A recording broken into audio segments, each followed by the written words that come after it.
La Grande Bellezza, bon, qui est maintenant, qui commence à avoir plus de 10 ans, une douzaine d'années, ce film, c'est pas un film sur la beauté, ou sur l'Italie, ou sur le romantisme, ou quoi, c'est un film sur le contentement. Puisque la scène clé de lecture, c'est une des dernières où le héros, le dandy, l'esthète, le plus fin, le plus distingué, etc., est convié, je ne sais plus pourquoi exactement d'ailleurs, ça fait longtemps que je ne l'ai pas vu, il se retrouve dans l'appartement d'une de ses connaissances, un petit gros, avec une moustache, avec sa femme, et il se dit, mais c'est vous qui avez raison, pourquoi j'arrive pas à être heureux comme ça? Et chez eux, c'est petit, c'est moche, il y a la grosse qui est en train de faire de la friture, tu vois, et il se dit, mais c'est vous qui avez raison, moi je n'y arrive pas. Alors, rappelle-nous rapidement dans quel cadre tu m'appelles et ton âge, et dis-moi bien que tu n'es pas pris comment on dit, en défaut, enfin tu n'es pas pris par surprise, tu es bien au courant que tu es enregistré, tu l'acceptes, tu choisis une durée de 1 à 99 ans. Oui, donc je t'appelle dans le cadre de mon abonnement VIP Echo des 24 ans et je choisis une durée de 5 ans. C'est pratique d'être né en 2000, t'as pas à réfléchir pour ton âge comme ça. Exactement. On t'écoute. Alors ma situation, la suivante, donc comme j'ai dit, donc j'ai 24 ans et j'ai eu, on va dire, mon contexte relationnel, ça a été une suite de plusieurs relations qui souvent commençaient très fort et je finissais, on va dire, au bout de quelques mois lassé, enfin en tout cas mon niveau d'intérêt diminuait très fortement.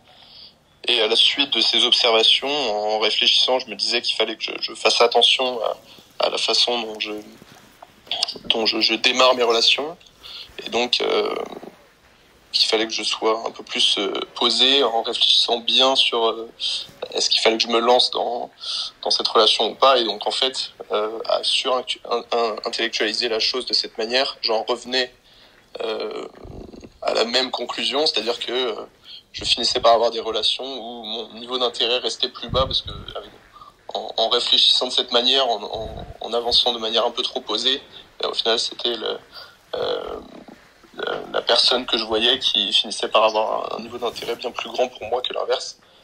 Et ce qui m'a amené à me poser une question d'ordre plutôt général, donc qui peut s'appliquer, je pense, à beaucoup de monde. Est-ce que, à ton avis, on a besoin d'une relation avec une personne qu'on considère un peu trop bien, si ce n'est beaucoup trop bien pour nous, pour changer cet équilibre général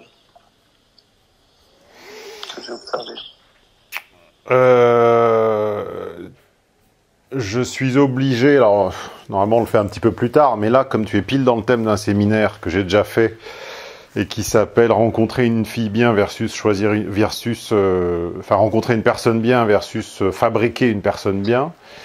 Bon, le squelette, la colonne vertébrale du séminaire, c'est ça. Après les titres, on les fait un petit peu évoluer au fil du temps. Donc je n'ai plus exactement la dernière version du titre, mais enfin si vous tapez fille bien, femme bien dans la barre de recherche de mon site, vous allez trouver.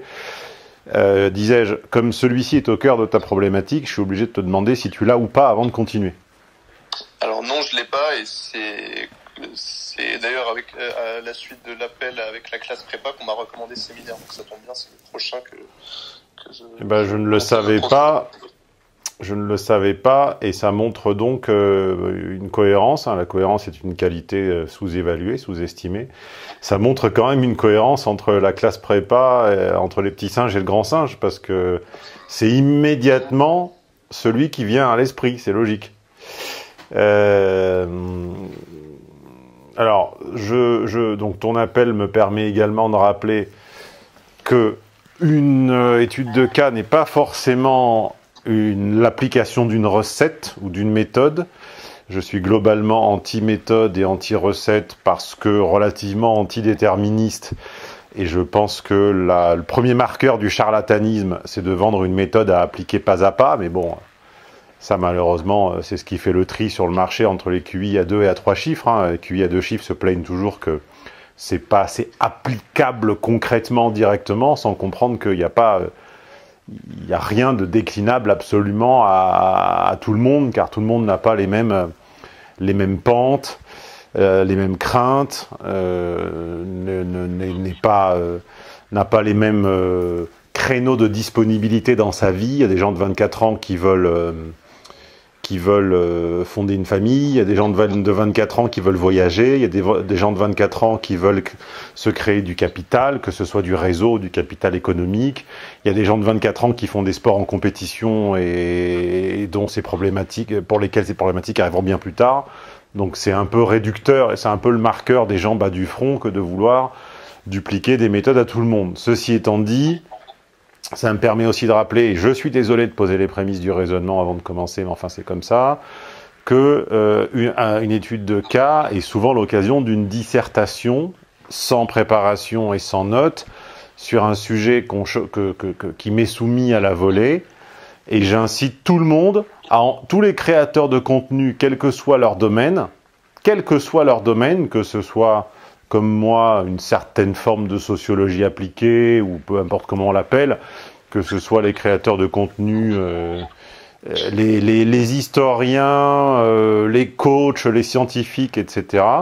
J'invite absolument tout le monde, je les invite tous à se livrer à l'exercice de la dissertation sur leur sujet, sans notes et sans préparation.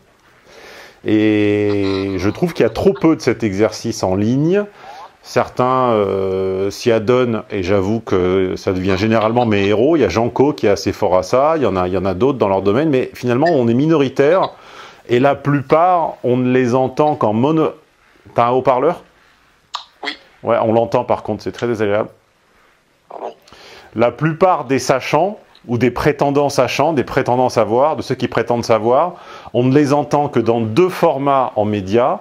On les entend dans des podcasts où ils sont en quasi-monologue, c'est-à-dire un petit peu comme par exemple, mon dernier podcast, il remonte un peu en interview, c'était chez l'ami Jérôme là, de biomécanique. Mais bon, j'étais, on va dire, dans un exercice, pas préparé, mais dans un podcast où on n'est jamais passé, on sait plus ou moins, on devine qu'on aura à se présenter, on devine qu'on aura à s'expliquer sur 1 ou 2 points saillants qui sont toujours les mêmes, et puis on devine également par rapport à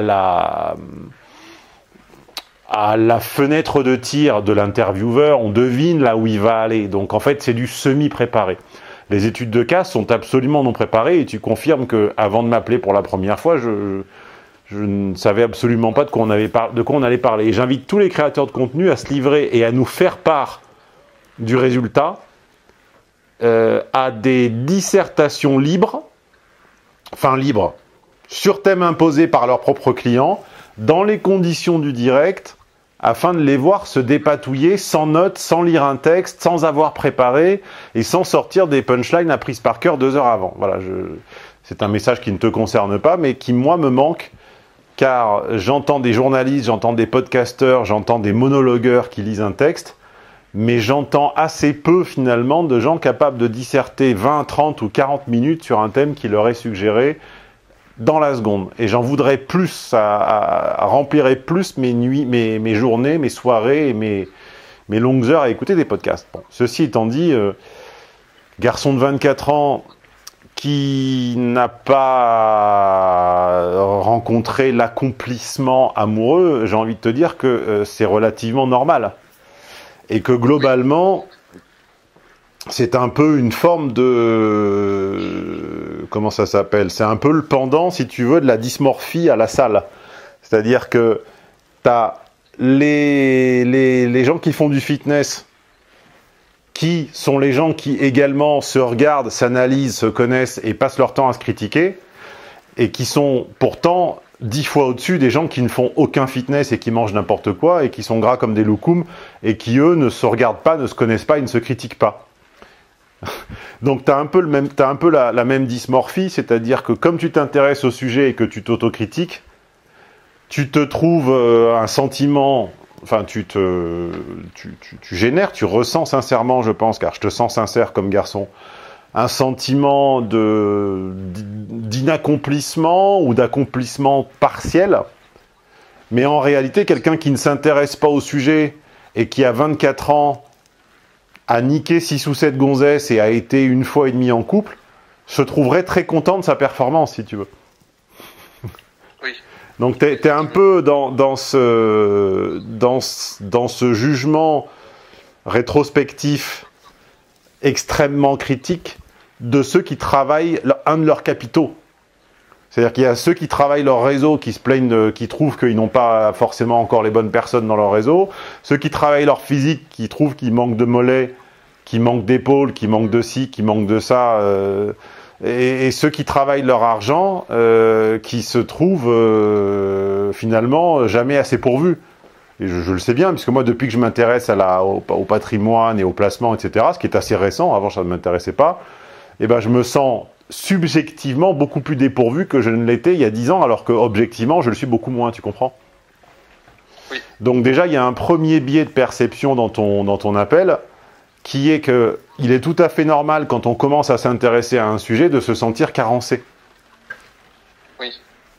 Et je sais pas, en se confrontant justement, en s'intéressant au sujet, en se confrontant à des experts ou en tout cas des sachants qui nous fait sentir du coup dépourvu de ce sujet. Bah, plus tu te regardes, plus tu vois tes défauts.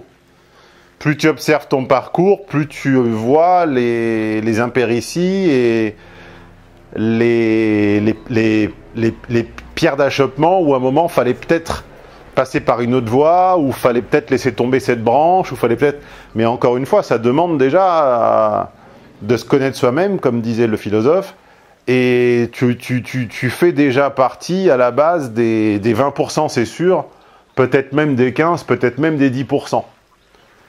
80% des hommes de 24 ans ne se demandent pas, enfin des hommes, des garçons, des hommes, peu importe, homme-enfant, homme-homme ou homme-père, ou homme-mère désormais également, 80%, disais-je, voire 90% ne se posent même pas la question. La question, c'est leur question, c'est comme ils sont généralement binaires à 80%, c'est s'ils sont dans une optique de quantité, c'est partir à la chasse et ne pas rentrer brecouille, comme on dit dans le bouchonnois, mais enfin t'es trop jeune pour avoir la ref. Et s'ils sont pas dans une optique de quantité, mais qui sont dans une optique de construction, parce que le célibat leur déplaît, hein. Je rappelle que énormément d'hommes qui se mettent en couple ne le font pas par intérêt sincère, mais ils le font tout simplement parce que c'est trop cher, et c'est trop pesant, et c'est trop lourd d'être seul. Et donc, ils s'arrêtent sur celle qui leur casse le moins les pieds, avec laquelle les choses sont les plus simples. Et en fait, ils ne leur vouent qu'un intérêt très modéré. Et c'est pour ça qu'après, les femmes ne comprennent pas que l'homme se désinvestisse. C'est un des grands facteurs de désinvestissement, c'est qu'en fait, l'homme vous choisit quand vous ne lui causez aucun problème. Je parle de l'homme bêta, de l'homme binaire, de l'homme mou. C'est-à-dire de celui qui, en fait, n'aime pas vraiment les femmes et la femme, mais par contre, à qui on ne reprochera jamais d'être misogyne. Tu vois, le paradoxe, c'est que lui, on lui reprochera jamais rien, parce qu'en fait, il prend une grosse, enfin, je dis une grosse au sens générique, une grosse peut être très maigre, dans le sens paillard, dans le sens populaire de l'expression, genre sa grosse, ou comme on pourrait dire son yeuve, son vieux, tu vois, le papa-maman, tu vois. Donc il prend sa grosse dans une réflexion qui dure 2 minutes, et qui est, tiens, par rapport aux 4-5 dernières, c'est la seule qui, au bout de 3-4 semaines, ne m'a pas reproché que c'était sale chez moi, ne me demande pas trop de sortir, et est très content du peu que je lui donne. Et là, il se dit, bon, bah, ça va devenir maman, tu vois. Voilà. C'est comme ça que l'hétéro-binaire de base réfléchit. Voilà. Et ça ne l'intéresse pas. Il la considère comme la solution à un problème intérieur qui s'appelle le célibat. Et puis le jour où elle se lasse de ce traitement et qu'elle s'en va, eh ben, avec une voix blanche, tremblant, il va demander à un coach ou à un sachant pourquoi elle s'en va. Voilà, c'est ça le couillon de base. Bon. Donc toi, tu es déjà pas le couillon de base. Tu te poses déjà une question qui te met parmi... voilà. Après, la réponse à ta question, c'est que je vais te décevoir. Enfin, tout va te décevoir d'ailleurs, parce qu'en général, quand on est trop intelligent, on est toujours déçu. Mais je vais te décevoir, c'est que je ne sais ni qui te convient, ni si tu la trouveras, ni quand, ni où. Je sais vaguement comment il faudra être pour créer les conditions du succès, ou en tout cas éviter les conditions de l'insuccès. Par contre, si oui, qui et quand, je suis dans l'incapacité de te le dire. Ça, je m'en doute, en l'occurrence. Donc, un voyant. Ouais. C'est plus un... Oui, voilà, c'était dans l'idée d'un avis de est-ce que ça paraît en tout cas logique de rechercher quelqu'un qui puisse nous subjuguer en sachant que ce serait une relation déséquilibrée, pas à notre avantage, mais qui puisse nous rééquilibrer ensuite par la suite. Ah, c'est pas la même chose. Être subjugué et être rééquilibré ou être équilibré, ça n'a rien à voir. C'est même antagoniste. Oui. Mais c'est subjugué dans une première phase afin de se rééquilibrer à terme. Bah, j'ai envie de te dire, je ne connais pas tes résultats à mon petit test sommaire, là, mon petit jeu, elle et lui, mais j'ai l'impression que tu as un bon petit tir de F quand même. Oui, je suis à 55-45. Voilà, bah, même plus qu'un tiers. Et là, on entend ton F, en fait. C'est-à-dire que tu as besoin d'être mu par tu as besoin que tes décisions soient supportées par un énorme ressort émotionnel. Tu as besoin d'être mu, tu as besoin d'être transporté, tu as besoin d'être... tu as besoin de sentir un courant qui te porte vers quelqu'un. Ben ça, l'hétéro de base, on va dire le 76-24, le 78-22, le 80-20, le 82-18, il ne se le demande même pas. Parce qu'en réalité, les très très rares fois où il sent se joue, hein, puisque subjuguer étymologiquement, c'est être en laisse, c'est être sous le joug de quelqu'un, c'est se demander chaque matin si on aura la chance de le ou la croiser, de lui parler, d'être en attente d'un geste, d'un message. En réalité, le HBB dont je parle tout le temps, il veut pas ça. Puisqu'il l'a forcément vécu ou entre-aperçu une fois ou deux, il s'est senti totalement dépossédé de son état nominal, et en fait, il déteste ça. C'est la femme qui aime être sous le joug, enfin, c'est la femme, c'est F qui aime être sous le joug et qui en a besoin. L'homme, en général, déteste ça. Il est même... il se surprend lui-même quand il est sous le joug, il ne se reconnaît pas.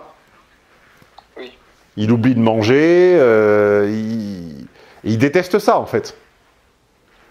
Donc c'est pour ça que l'immense, et c'est un des grands malentendus sur les relations hommes-femmes, et je pensais, en commençant il y a 18 ans maintenant, je pensais que bien avant 18 ans, j'aurais réussi à faire passer ce message dans une partie de la société française par le relais de ce qu'on appelle la viralité. Mais les femmes ne relaient pas ces contenus-là. Et je peux le faire en long, je peux le faire en court, je peux le faire en images, je peux le faire en conférence, je peux le faire en livre, je peux le faire en tout ce que tu veux. Elles ne relaient pas ça.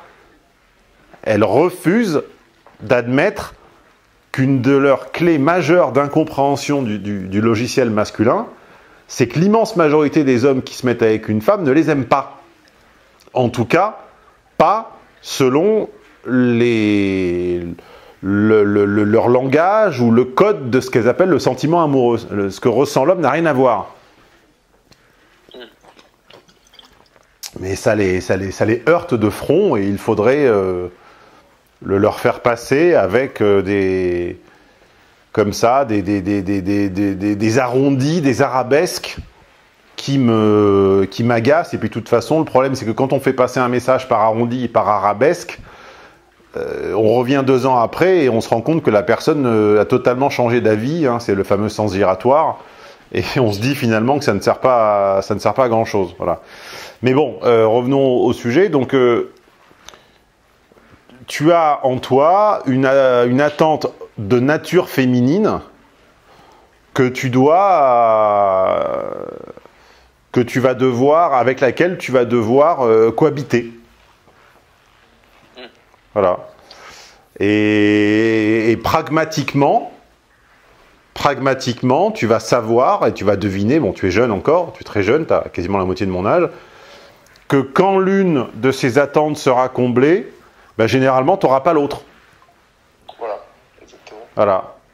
Et ça, anthropologiquement, ontologiquement, philosophiquement, pour parler plus simple, c'est à rapprocher d'un caractère, d'une forme de gestion, peut-être, mais là il faudrait demander à un psy compétent, oxymore, peut-être d'abandon, puisque le problème c'est que fais-je de notions dont je sais qu'elles existent quelque part, mais dont je sais que je suis contraint à les abandonner volontairement pour bénéficier d'autres qui en sont antagonistes. Oui, et c'est là tout le dilemme. C'est-à-dire que quand on a un minimum de capital intellectuel, physique et économique, sachant qu'à 24 ans, tu es pardonné, à 24 ans, tu peux très bien survivre avec 1 ou un demi sur 3. D'accord? À 30 ans, il t'en faut un bon, à 40, il t'en faut 2, et puis si tu veux encore avoir le choix à 50 et au-delà, il en faut 3, parce que sinon ça te faut un, ou alors 2 très forts.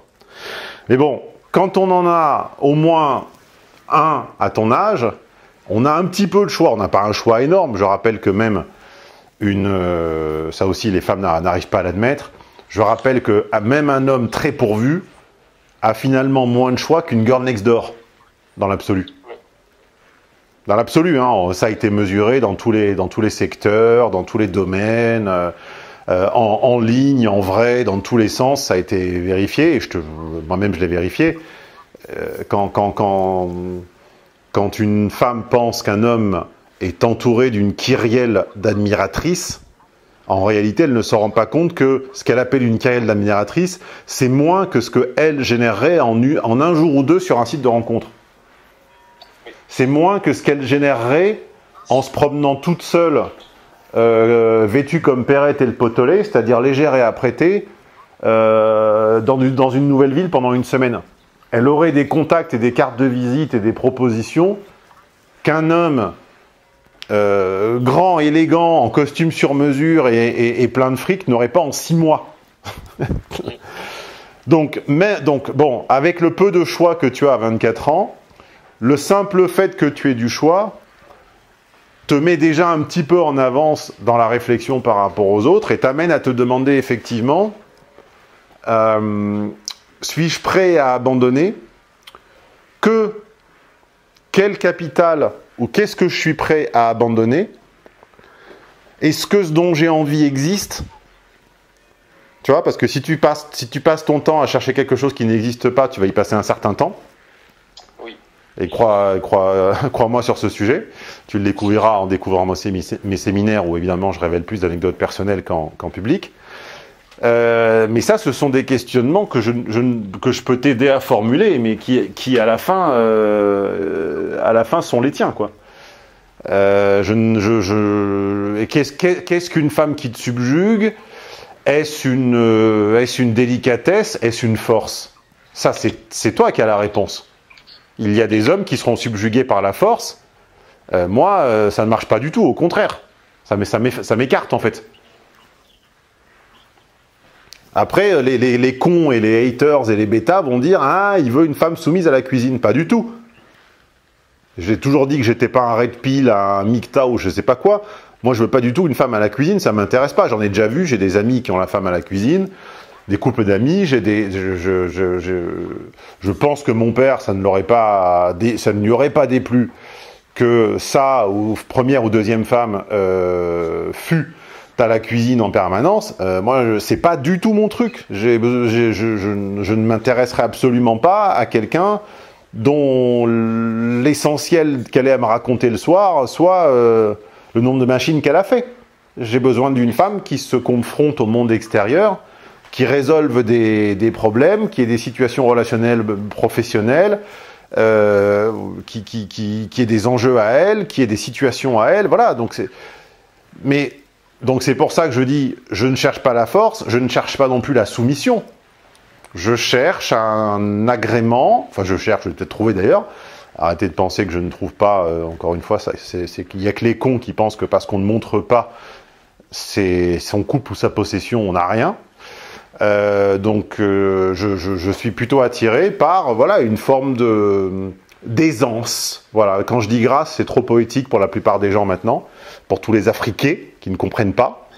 Donc je vais arrêter de dire grâce, puisque le niveau moyen ne permet pas d'accéder à ce concept, mais je cherche une forme d'aisance. Voilà. J'aime les gens qui ont une élégance, une aisance à jongler avec les difficultés qu'offre le quotidien. J'aime pas les gens qui se font déborder par un rien, qui se noient dans un verre d'eau, qui sont tout le temps au bord du pétage de plomb, qui s'inquiètent de leur santé mentale. Les angoissés, les stressés, les anxieux, tout ça est à articuler selon la grille de lecture de mon séminaire santé mentale d'ailleurs, que je te recommande. Voilà, donc c'est peut-être pas ce que tu cherches. Il y a des gens qui trouvent par exemple la maladresse charmante et touchante. Moi je déteste ça, les maladroits m'exaspèrent.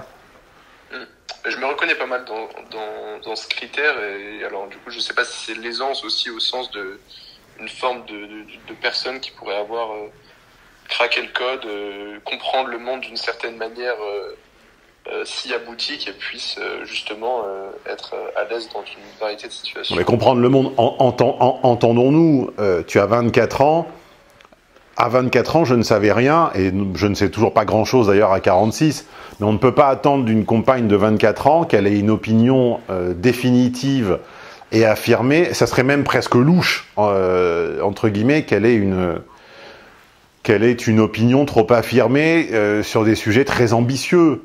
Quand je dis aisance, ça veut dire une capacité à échapper à la vulgarité avec aisance, avec sourire, avec grâce. Bon, mais ça c'est personnel. Tu peux chercher, je sais que certains ont besoin d'une femme comment dire, qui a peu d'amis, peu entourée. On s'est d'ailleurs moqué à juste titre d'un influenceur qui disait que sa femme devait voir personne. J'étais pas du tout, évidemment, de cet avis. Au contraire, moi, j'ai pas du tout envie d'une pauvre ère esselée. Ce que Blast, le journal, n'a pas compris puisqu'il m'a rangé dans le clan de l'influenceur là, marocain. Enfin bon, en même temps, c'est Blast, faut pas trop leur en demander. Donc ça te regarde, mais en fait, ce qui va être l'équation qui va être commune à toi et aux autres, c'est qu'es-tu prêt à abdiquer sans trop de remords? Parce que quand tu abdiques et que tu enclenches la machine à remords, le remords, ça s'additionne et fabriquera du ressentiment. Et un jour, tu serviras l'addition. Et là, on devient aigri, et là, c'est ce qu'on appelle le désamour, et là, ça peut durer très longtemps. Enfin, ça ne durait pas très longtemps quand l'espérance de vie était à 50 ans. Maintenant qu'elle est à 83 pour les femmes et 78 pour les hommes, ça dure longtemps. Donc, c'est à toi d'observer, d'étudier mes séminaires, mais pas que, d'étudier les podcasts que je vais recommander, mais pas que, parce que je recommande également des supports, des livres, des revues, des podcasts aux clients. Ça va être à toi de lire, de regarder des films, de comparer, de te demander si c'est réaliste ou pas, d'observer autour de toi, de remarquer ce que les gens globalement abdiquent, et tu verras que bien souvent, bien souvent, ils abdiquent leur type. Oui. Je peux te dire d'expérience que si je prends le type de nana de mes potes d'adolescence, enfin, quand je dis adolescence, c'est jeunesse, adolescence, la jeunesse. En gros, à 15 ans, t'as pas de type, mais à 18, 19 ans, tu commences à avoir un type. Et puis, on va dire, voilà, du bac jusqu'au travail. OK? Je prends le type, non, mais tu sais, quand les gens, à 20 ans, tu connais le type de tes potes. Tu sais qu'il y en a une qui est sur les blacks, tu sais qu'il y en a une qui est sur les petites sportives, tu sais qu'il y en a une qui est sur les grosses, enfin les personnes en body positivité, ou en masse adipeuse dense, ou je sais pas comment on dit. Tu sais qu'il y en a un qui est sur les les hippocagnes, les cagnes, les artistes. Bon, bref, on a des types, il y a des archétypes dans la vie. Oui. Eh ben, l'immense majorité de ces gens-là qui avaient un type, un jour te disent j'ai trouvé la bonne, ils t'invitent en vacances, tu vas chez eux, tu te dis bah, je vais tomber sur leur type, et c'est pas leur type du tout en fait. Mais est-ce que justement le type, qui sont des critères parfois un peu trop concrets, ils sont beaucoup plus facilement abdicables qu'un certain feeling, ou qu'ils se disent, ou ils se cachent derrière ce mot de dire ils ont trouvé la bonne, mais en fait voilà, tout ce qu'ils voulaient ou recherchaient avant, ou se disaient chercher, en fait ça n'a que peu de valeur finalement, parce qu'il peut naviguer autour d'un archétype et en fait se rendre compte que c'est pas à moi de décider la valeur des archétypes. Moi je fais de la mécanique, je ne décide pas, je ne juge pas. Je ne suis pas Bernard-Henri Lévy qui décrète ex libris qui est antisémite ou qui l'est pas. Je fais des ponts un peu fragiles aujourd'hui avec l'actualité. Ils sont un petit peu ténus, un petit peu fins. Voilà, je ne décrète de rien, j'explique. Je te dis juste que les gens affichent allègrement un type tant qu'ils ne sont pas sommés de le trouver et de le chercher. Et puis dès qu'ils sont sommés de le chercher ou de le trouver parce que la solitude c'est trop dur ou que c'est trop cher, ils se mettent avec n'importe qui leur casse pas trop les pieds. Et puis ils te disent ouais non t'avais mal compris, c'est 100% mon type. Ouais, ok. Fais croire ça à qui tu veux, mais pas à moi, Coco. Ou bien il t'explique que oui finalement, mais le type c'était pour rigoler et pour les choses sérieuses il faut une moche ou une disgracieuse. Je préfère dire la beauté c'est subjectif. Moi je te montrerai enfin je ne le fais jamais d'ailleurs. Je ne montre ni je montre peu, pas assez d'ailleurs par rapport à mon activité, mais bon ça a toujours été un choix. Les femmes qui m'ont marqué n'étaient pas forcément les plus belles sur des critères objectifs, à part une ou deux, mais voilà. Donc la beauté c'est subjectif. Par contre, quelqu'un qui te dit pendant des années j'aime les grandes, très minces, avec des grandes jambes, etc. Et le jour où ils te disent ah ben regarde, j'ai trouvé la bonne, et c'est une petite naine, châtain qui n'a rien à voir. C'est objectivement, c'est pas leur type. Qu'ils arrêtent de se mentir.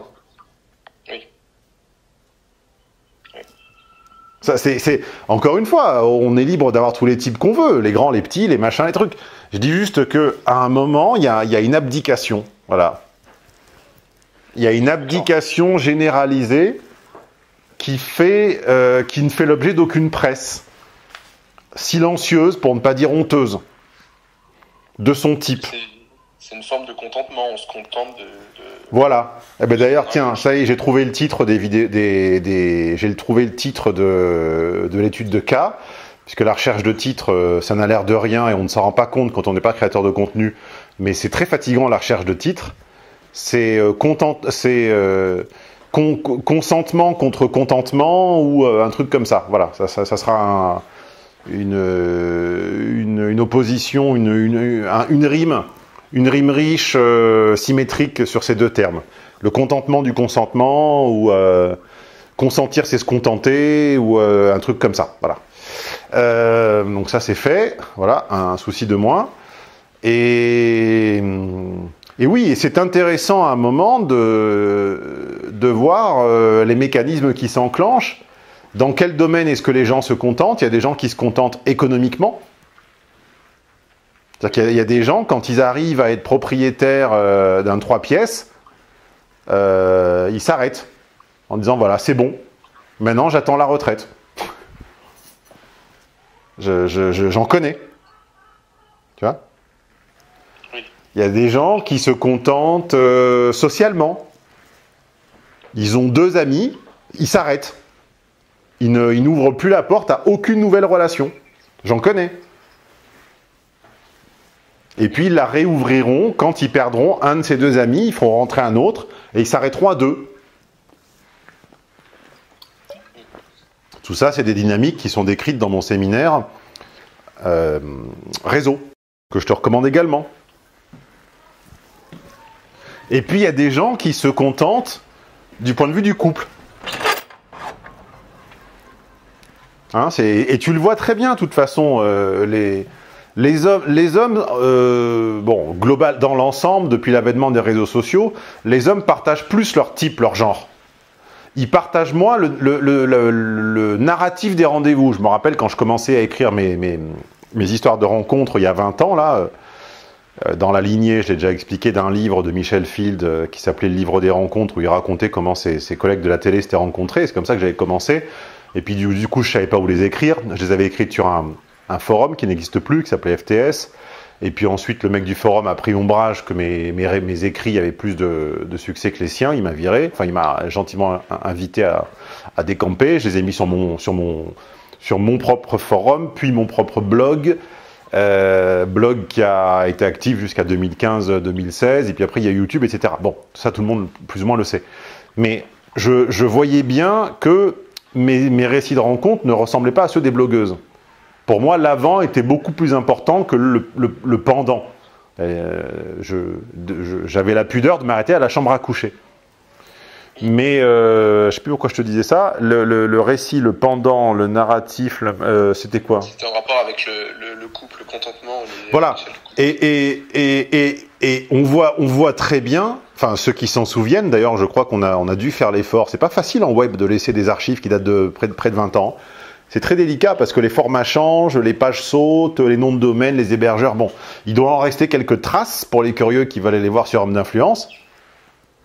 Et je vous assure, je ne le fais pas parce que c'est une question d'élégance, d'accord, hein, il y a différents niveaux d'élégance dans tous les domaines. Hein, il y a le coach de Dubaï qui ne fait que de la maille, tu vois. Et puis il y a Stéphane Edouard qui est là depuis 18 ans et qui sera encore là. Et tu vois, c'est une question de on ne dure qu'en se retenant. Voilà, si on déballe tout de suite, on ne dure pas.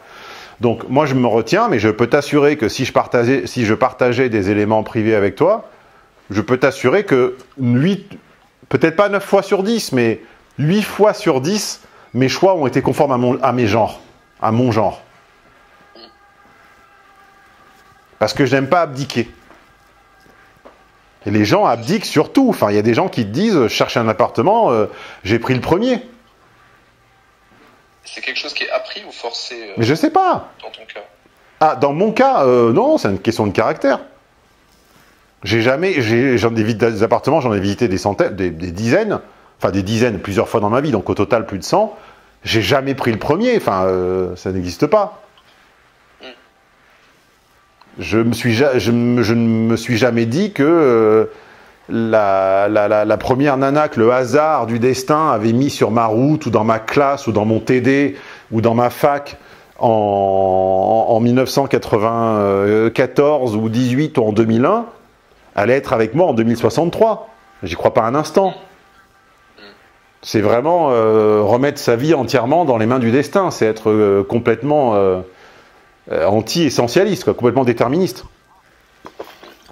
Enfin, on va dire, les utopiques diront que c'est une forme d'amor fati, comme on dit, d'aimer son destin au point qu'on pense que tout ce qui nous arrive ne doit être altéré, ne doit être... non, moi je n'y crois pas.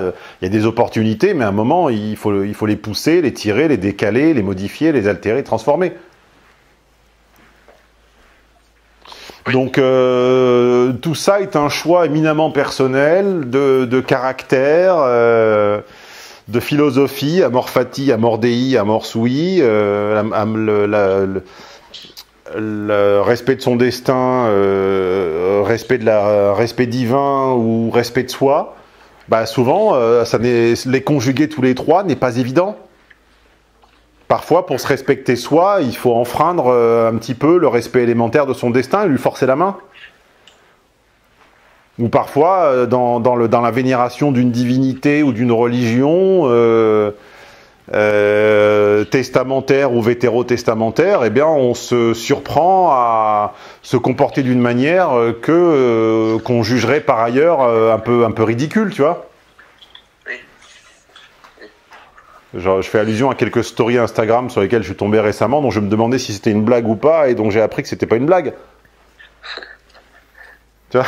Donc, à un moment, ce sont des choix intimement personnels. Qu'est-ce que tu trahis, qu'est-ce que tu ne trahis pas? Qu'est-ce que tu vénères, qu'est-ce que tu ne vénères pas? Qu'est-ce que tu es prêt à abdiquer?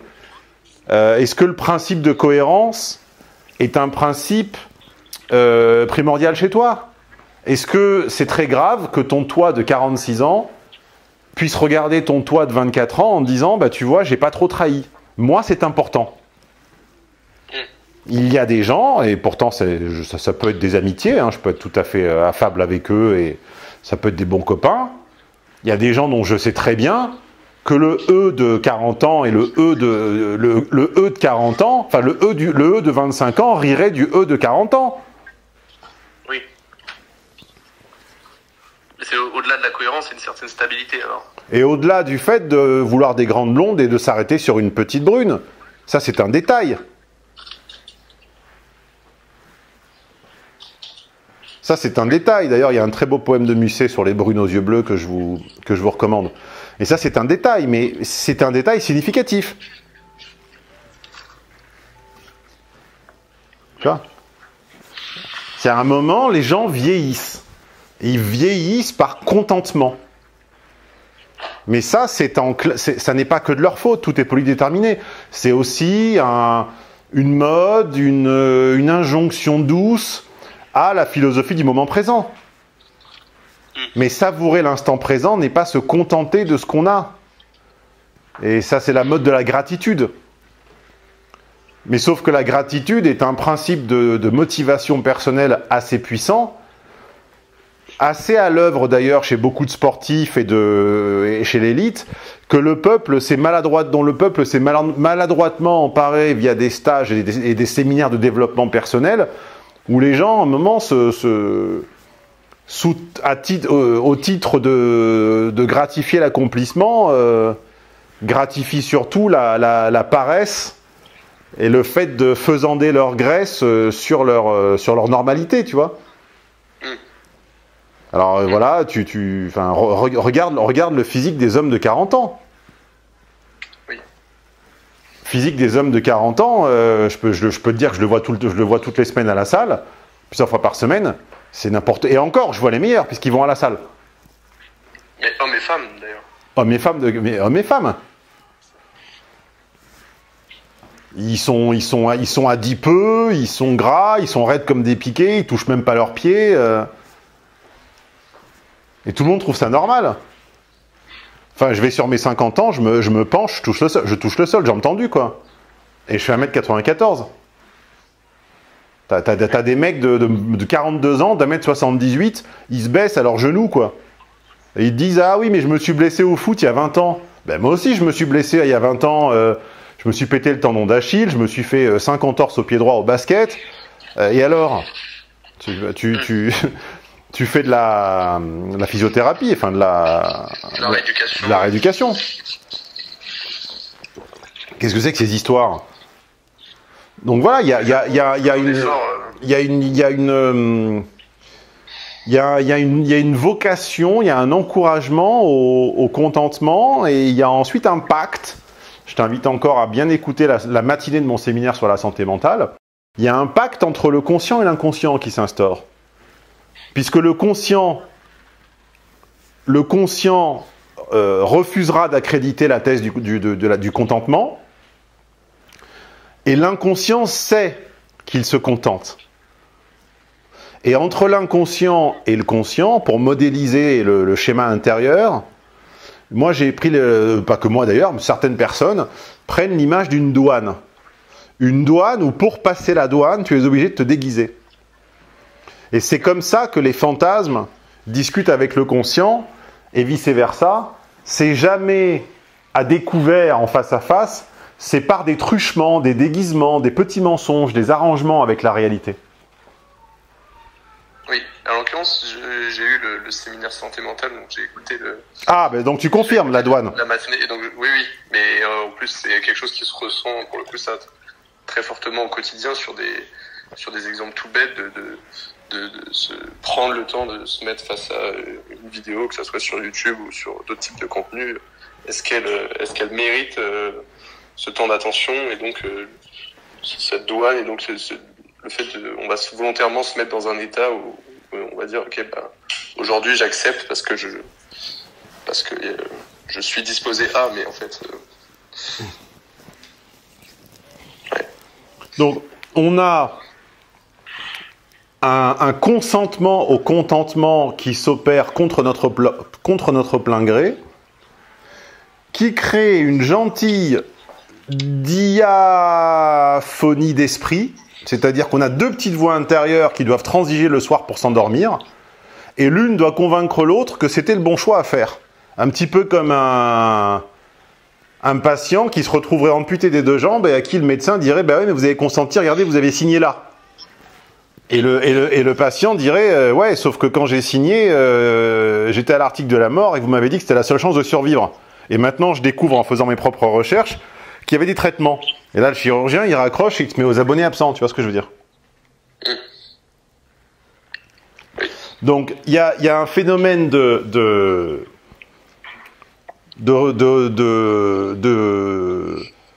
on va dire de courage abstrait ex ante, A-N-T-E, c'est-à-dire qu'a priori, on fixe la barre haut. Les gens veulent une vie, les gens veulent de la surprise, les gens veulent de l'aventure, les gens veulent voyager, les gens veulent aimer, veulent bon parfois se venger. Hein, Corneille, va, cours, vole et nous venge. Et puis à un moment, on les retrouve apathiques. J'ai pas dit apathie, j'ai dit apathiques. On les retrouve adipeux, on les retrouve consternés, on les retrouve consternants, on les retrouve en désaccord total avec leurs ambitions de jeunesse. Et ça, c'est un fait, c'est pas un jugement, c'est un fait. Et moi aussi, sans doute que partiellement, j'ai déçu. Et je sais très bien où d'ailleurs, mais bon, ça, tu n'es pas mon psy, donc ça ne te regarde pas. Mais partiellement, pas totalement. Et pour dormir le soir, il faut régler la douane. C'est-à-dire qu'il faut que les deux... Ouais, fais gaffe, par contre, tu génères du bruit dans le micro. Je sais pas ce que tu fais. Je suis désolé, mais comme on enregistre, voilà. Moi, ça me dérange pas, mais je sais que dès qu'il y a des bruits parasites, les auditeurs accrochent. Enfin, les auditeurs du podcast vont se plaindre ou vont raccrocher.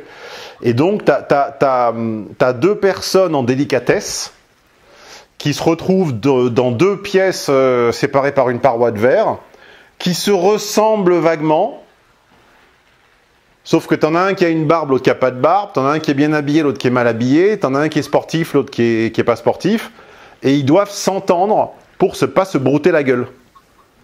Tous les soirs avant de dormir. Et sinon, ils dorment mal. Après, les gens disent « Ah, je dors mal, je comprends pas, c'est les écrans, ces trucs, c'est machin. » Quand t'es en paix, tu dors bien, hein.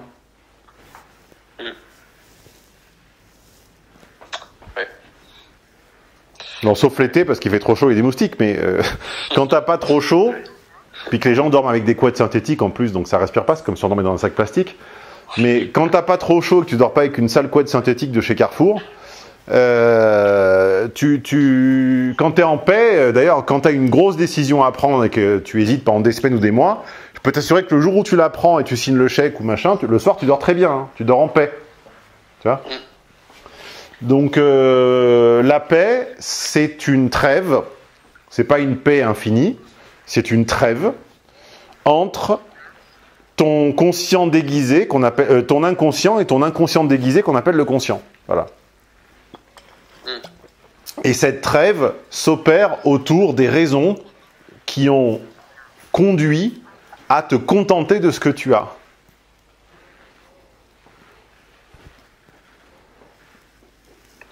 Il y a des gens qui se contentent du lait, par exemple.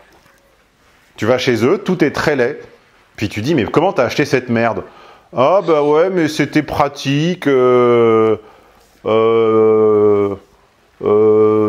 bah voilà, l'ancien SUV était tombé en panne, et puis on s'était dit qu'il en fallait un nouveau, et puis celui-là il est pratique, il y avait 4 portes, et puis on a eu un crédit, et puis il y avait une réduction, et puis voilà. Et puis résultat, t'es en Qashqai marron, quoi. Enfin, même pas marron d'ailleurs, le marron revient à la mode, mais t'es en Qashqai, t'es en Qashqai blanc, enfin, tu vois ce que je veux dire? Oui. Mais c'est pas grave, il y a des domaines où on peut n'avoir vraiment aucun intérêt. Moi, il y a sans doute des choses que j'ai très moches, et un passionné me dirait, c'est horrible, je sais pas, j'ai sans doute peut-être, bon, en même temps, je suis un peu un esthète, donc j'ai pas beaucoup de choses très laides, mais il y a sans doute des trucs chez moi qui sont moches, et un passionné dirait, c'est horrible. Bon, ben ok, mais ça ne m'intéresse pas. Voilà, ça ne m'intéresse pas, donc je cherche un exemple, je regarde autour de moi, mais non, c'est vrai que j'aime bien le beau, alors j'essaie de... Mais voilà, il y a des gens, chez eux c'est moche, leurs fringues sont moches, tout est moche. Bon, s'ils arrivent à faire un pacte avec ce contentement, mais à la limite, c'est presque de la jalousie qu'il faut. Et c'est d'ailleurs la raison pour laquelle ce film m'avait tant marqué à l'époque. La Grande Bellezza, bon, qui est maintenant, qui commence à avoir plus de 10 ans, une douzaine d'années, ce film, c'est pas un film sur la beauté, ou sur l'Italie, ou sur le romantisme, ou quoi, c'est un film sur le contentement. Puisque la scène clé de lecture, c'est une des dernières où le héros, le dandy, l'esthète, le plus fin, le plus distingué, etc., est convié, je ne sais plus pourquoi exactement d'ailleurs, ça fait longtemps que je ne l'ai pas vu, il se retrouve dans l'appartement d'une de ses connaissances, un petit gros, avec une moustache, avec sa femme, et il se dit, mais c'est vous qui avez raison, pourquoi j'arrive pas à être heureux comme ça? Et chez eux, c'est petit, c'est moche, il y a la grosse qui est en train de faire de la friture, tu vois, et il se dit, mais c'est vous qui avez raison, moi je n'y arrive pas.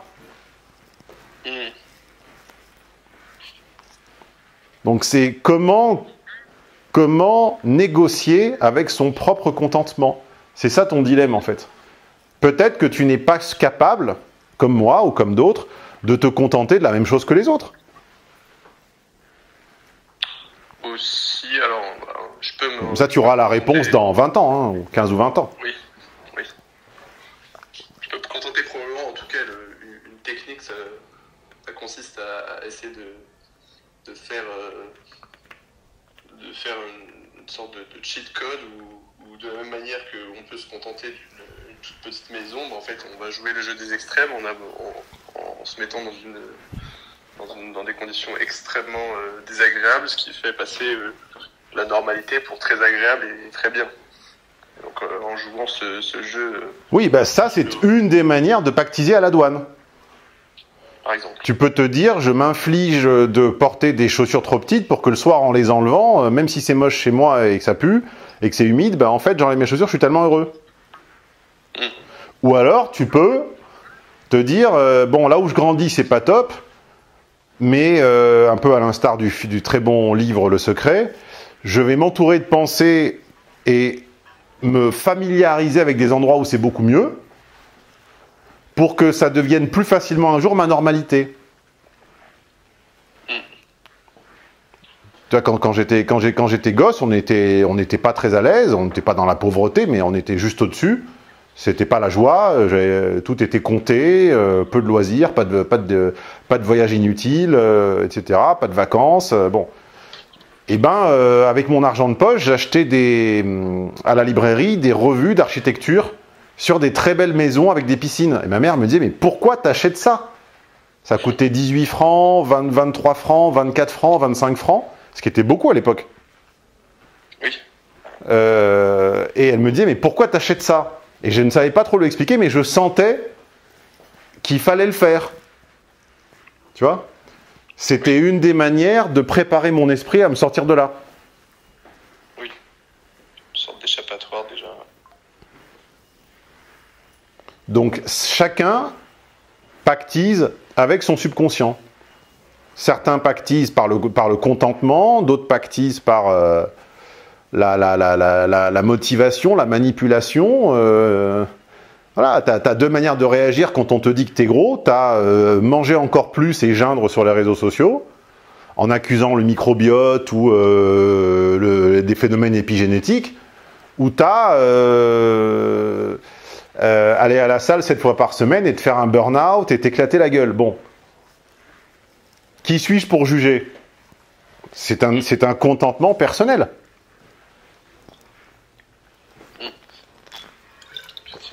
Si on te dit que t'es un con inculte, ou que t'es un bourrin, bah t'as deux choix, c'est de devenir encore plus inculte et con, ou de te cultiver. Ben voilà, ce sont des choix qui sont à lire à cette aune-là. Voilà, comment les gens acceptent d'abdiquer, de se contenter, de quoi, de qui, et combien de temps ce contentement va-t-il durer? Parce que quand on fait un choix pour soi seul, on est totalement autorisé à le revoir, à le réviser.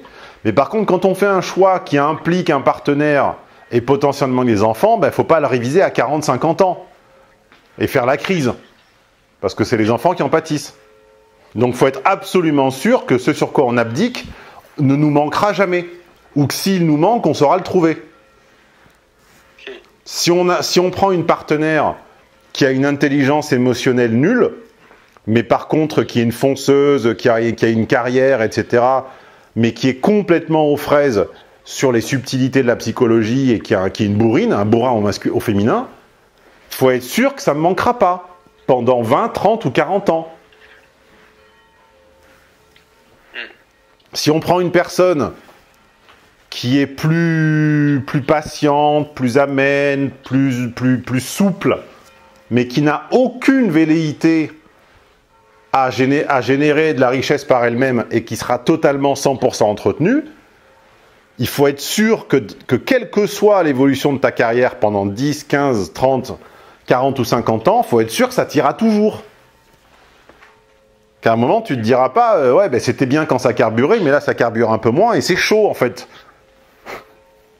Et c'est d'ailleurs ce qu'on observe quand on parle avec des gens, voilà, que ce soit ou bien une sorte de crise de la quarantaine, ou bien des relations qui s'arrêtent à cet âge-là. Il manquait quelque chose, et puis au bout d'un moment, ça suffit plus. Mais il manquera toujours quelque chose.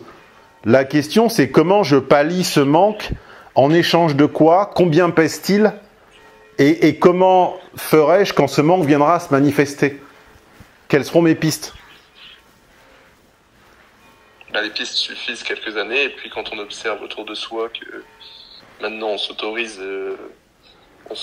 les opportunités, c'est plus difficile de les refuser, c'est plus dur de pactiser avec soi-même. Si tu prends une personne qui n'a aucun intérêt pour l'exercice physique, tu sais que ça serait une personne qui vieillira un petit peu moins bien, qui se fatiguera plus vite, qui sera probablement statistiquement moins longtemps apte qu'une personne qui a de l'intérêt pour l'exercice physique. Statistiquement. Si tu prends une personne qui n'a pas d'intérêt pour la culture, tu sais qu'il y a un moment, il y a des contextes où tu auras un peu honte. Tu as des contextes où elle sera comme une carpe, silencieuse. Et oui, et tu le sais. Mais en as-tu conscience? Est-ce ce sur quoi tu veux lâcher? Si tu prends un mec qui est un connard à l'extérieur, je parle à une femme, qui est un truand et un connard à l'extérieur, un jour, cet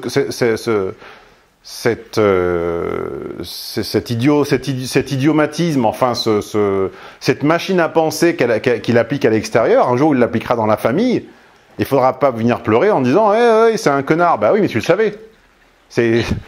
T'as choisi d'abdiquer sur ce trait de caractère-là, parce qu'il avait des qualités de virilité, d'entreprise, il avait des affaires, etc. Ok, je ne suis personne pour juger. Mais par contre, il faut assumer. Oui. Donc c'est à toi, patiemment, avec mes enseignements, mais également des lectures, des réflexions personnelles, de la culture, de l'observation, énormément d'observation. C'est à toi, pendant 20 ans, je te souhaite peut-être plutôt de répondre plus tôt que plus tard, donc peut-être 15, peut-être 10, peut-être 5. 5, ça m'étonnerait, mais enfin bon, on va dire dans le meilleur des cas, une petite dizaine d'années, je te souhaite de répondre à la question sur quoi suis-je prêt à abdiquer. Car il le faudra. Il le faudra pour toi, et il le faudra pour ta partenaire aussi. Elle n'aura pas tout avec toi. Quelqu'un qui me prend, je sais ce qu'il aura, mais il lui manquera des choses. Je sais très bien qu'il y a des attentes que je ne comblerai pas. Il faut qu'elle soit d'accord. Mais ça, si c'est des discussions, c'est comme ce que j'appelle le contrat de couple sur la fidélité dans mon deuxième livre, Êtes-vous fait l'un pour l'autre. Ce sont des discussions qui sont déjà très dures à avoir au calme et quand on s'aime. Alors quand on s'aime plus et qu'en plus on se fait la gueule, c'est impossible. C'est impossible.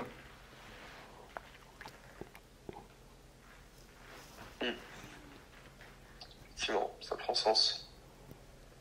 Ah, merci Stéphane. En tout cas, je te prie de m'excuser, mais je vais avoir un train à prendre. Alors là, je vais être plus trop disponible, mais en tout cas, la discussion, ça m'a pas mal éclairé. Enfin, en tout cas, au moins, ça rassure sur le fait que les réponses sont entre guillemets trouvables, mais que ce n'est que l'affaire du temps, entre guillemets. Donc voilà, merci. C'est moi qui te remercie. Je rappelle à tous ceux qui écoutent ça sur les podcasts de remercier, j'ai oublié ton prénom, enfin ton pseudo, de remercier mon chaton, là, mon petit singe VIP, en mettant une note au podcast, idéalement 5 étoiles, ou un pouce si on est sur YouTube. Et je les invite à se procurer, si mes capacités en dissertation improvisée les ont convaincus, à se procurer les séminaires susnommés dans l'étude de cas. Voilà, bonne fin de journée, bon week-end. Merci, bon week-end. Je t'en prie, toi aussi, passe une bonne semaine. Ouais, ciao, ciao. Elle t'a plu l'étude de cas de la semaine? Elle t'a fait voir les relations hommes-femmes ou amicales ou professionnelles d'une autre manière? Merci d'être là, merci de l'attention que tu portes à ces contenus. Tu as au mieux du mieux 20% de l'information. Vous ne remonterez pas et vous n'inventerez pas l'essence des séminaires jusqu'à la machine à penser en étudiant simplement les études de cas. Pourquoi? Parce que mon système, il est pensé ainsi que les informations des séminaires. C'est comme ce qu'on fait à Vegas, ça a lieu pendant les séminaires et ça n'est que dans les enregistrements des séminaires. Coup de bol, ils sont disponibles en archive sur mon site au téléchargement immédiat, à la journée ou à la demi-journée. Et si vous ne pouviez pas tout acheter d'un coup, ce que je comprends parfaitement, vous avez même la possibilité de les mettre dans votre wishlist et d'investir au fur et à mesure, à commencer tout simplement par une demi-journée. Et si tu fais partie des gens entiers, des gens qui n'aiment pas faire les choses à moitié, je te présente l'abonnement VIP. Je te laisse découvrir les bénéfices que ça offre, l'accès à Tonton Stéphane, à Nono, à ses préparateurs, à une plateforme de discussion avec les autres VIP, à un podcast exclusif, à des réductions. Bref, vous pouvez continuer de vous leurrer ou déchirer le voile et passer du côté de la réalité. C'est vous qui voyez.